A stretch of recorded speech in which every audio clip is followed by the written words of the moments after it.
Why I oppose this bill for various reasons I listed out, sir. Number one, sir, as a student of law, I was taught that the criminal law is based on territorial jurisdiction.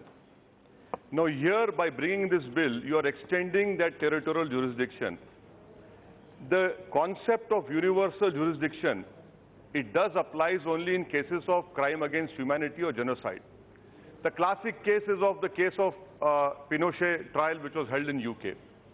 And that is why I feel that we as a country, we have not yet signed International Criminal Court Statute. I want to know from the Honourable Minister that are you going to sign the International Criminal Court Statute so that once you do that, any dictator who has indulged in crimes against humanity, genocide will be tried. Till you sign that, we don't have the territorial jurisdiction. It is fine to say we will do it. Second, sir, assuming that a terrorist offense takes place, you send an NIA officer and you say here that our laws will prevail. It will not prevail because the local laws will prevail. What powers are you giving to that NIA officer? For example, something happens, God forbid, in Afghanistan, it happened in Indian embassy.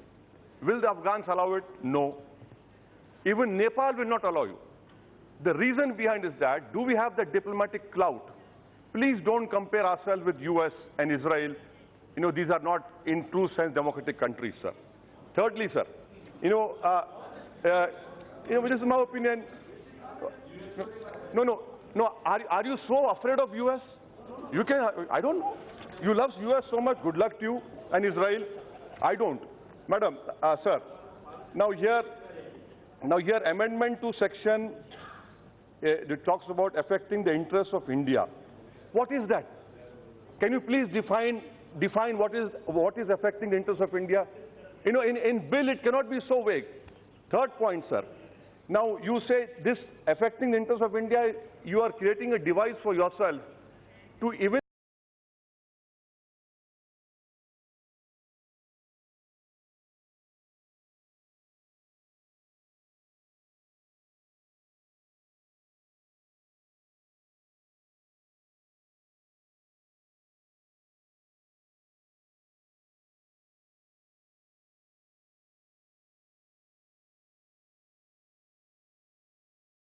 provision. Why I say that, please read Anwar Ali Sarkar and the state of West Bengal, sir.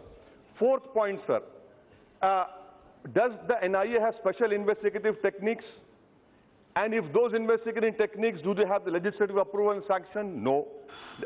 Sir, 2-3 minutes hai, sir, khali. 2 minutes dije khatam kar dunga, sir.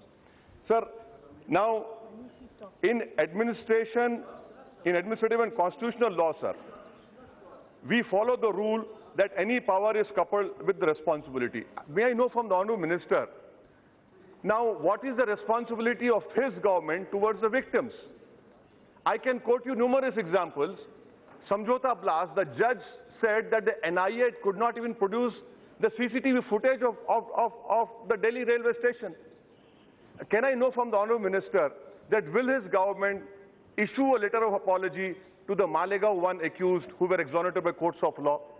I want to know from the Honourable Minister, sir, in the schedule you included IT Act. Can he confirm to this House that the ISIS in Khorasan had issued a video with my photograph stating that I am a ghulam of this Hindu nation? Whether that video is there or not. Please say that. The reason I'm saying is that because the Honourable Minister quoted, and that's a khatam kar raha hu, sir. The answer, aap mere rescue ka hai, sir. Honourable Minister stated that Hyderabad is a den of terrorists. The ISIS in Khorasan issued a video with my photograph. So what am I? Am I for the nation or I'm for the terrorists? Let the government reply to that. Or the nation. Sir, will you appeal against the Makkah Masjid blast? Who killed those 9 people? Which included a 11-year-old Hafiz al-Quran. I had seen his body. His head was in 2 pieces. I cannot still go to his house. Why are you not appealing?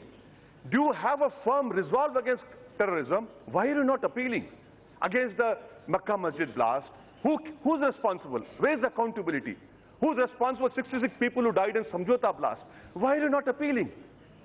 Why are you not appealing? Why are you not appealing against Ajmer blast? So these are all terrorist offences. and I hope that the government will reply to it, because you see the narrative, sir, खत्म कर, narrative क्या हो गया है sir, कि victim अगर मुसलमान है और accused non-Muslim है तो आप कुछ नहीं करेंगे सर। स्पीकर